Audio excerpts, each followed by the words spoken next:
मेरे चैनल में आपका फिर से स्वागत करता हूँ। मैं आज आपको जो मालूमात देने वाला हूँ उसके संबंध में बहुत सारा कन्फ्यूज़न और असमंजस देखने में आया है कई केसेस में।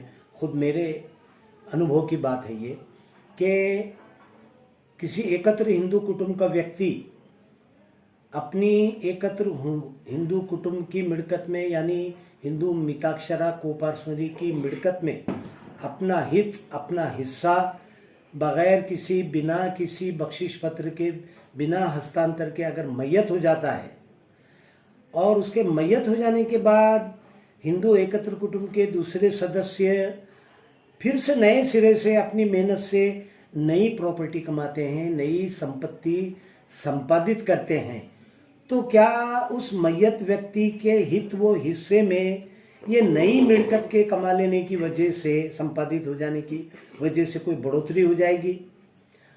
अर्थात दूसरे शब्दों में कोई व्यक्ति अपना हित अपना हिस्सा हिंदू मिताक्षरा कोपार्सनरी प्रॉपर्टी में रखते हुए इंटेस्टेड बगैर विल बख्शिश पत्र की मैयत हो जाता है, तो वो प्रॉपर्टी उसके वारिसों को जो वारसा हक से मिलेगी, तो क्या उन वारिसों को एकत्र हिंदू कुटुंब के दूसरे सदस्यों ने नए सिरे से संपादित की हुई मिलकत में भी हिस्सा मिलेगा?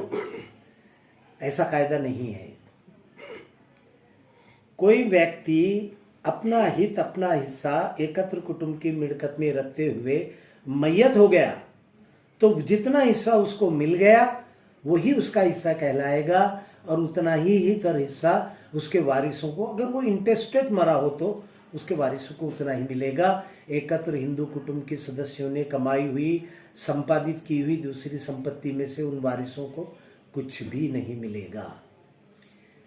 इसका कारण यह है कि जब कोई हिंदू व्यक्ति एकत्र हिंदू कुटुंब की मिलकत में अपना हित अपना हिस्सा रखते हुए इंटेस्टेड बगैर बख्शिश किए के मैयत हो जाता है, तो उसी समय उसके हिस्से की उसके हित की हद तक to the extent of his share and interest in the coparcenary property, गोया हिंदू मिताक्षरा कोपार्सनरी प्रॉपर्टी विभाजित हो गई।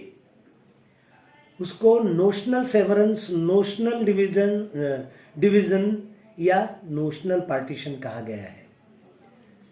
यानी उसके मैयत होते से उसके हित की उसके हिस्से की हद तक प्रॉपर्टी विभाजित हो गई, डिवीजन हो गया, और उस मैयत व्यक्ति की जो एकत्रता थी हिंदू एकत्र कुटुंब के साथ, वो एकत्रता भी खत्म हो गई।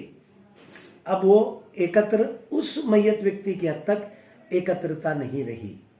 भले ही एकत्र हिंदू कुटुंब के बाकी सदस्य बाकी की जिंदगी एकत्र रहते हुए गुजारे, लेकिन उस मैयत व्यक्ति की हद तक एकत्र हिंदू कुटुंब की एकत्रता खत्म हो गई। हिंदू एकत्र कुटुंब की मिलकत में notional severance, notional division, notional partition हो गया। नोशनल यानी ग्रहित किया हुआ, काल्पनिक। यहाँ काल्पनिक का अर्थ ये ना निकालें कि उसका कोई अस्तित्व नहीं है। इस नोशनल सेवरेंस को, नोशनल डिवीजन पार्टीशन को कई माननीय उच्च न्यायालयों ने कॉन्क्रीट रियलिटी कहा है, यानी एक अटल सच्चाई, एक मजबूत सच्चाई,